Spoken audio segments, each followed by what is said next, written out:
Wakil Presiden ke-10 dan 12 RI, Yusuf Kala, mendesak Indonesia menagih perdamaian konflik Iran dengan Israel dan AS kepada Board of Peace, jika juga meminta Indonesia tegas berpihak kepada Iran sebagai negara korban serangan. JK menilai Indonesia mesti berani menagih solusi perdamaian kepada Dewan Perdamaian bentukan Presiden Amerika Serikat, Donald Trump. Jika Indonesia tak bersikap tegas, JK mempertanyakan fungsi keanggotaan dalam Board of Peace. JK bilang sikap netral Indonesia bisa berdampak pada hubungan diplomatik dengan negara-negara dengan mayoritas Muslim.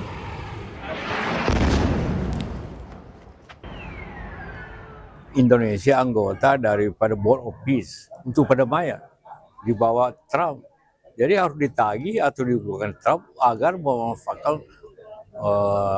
Board of Peace ini untuk mengatasi kericuan ini semua, perang ini. Kalau tidak bisa ya buat apa Indonesia jadi anggota? Kalau ini saya tidak bisa diatasi oleh Board of Peace itu.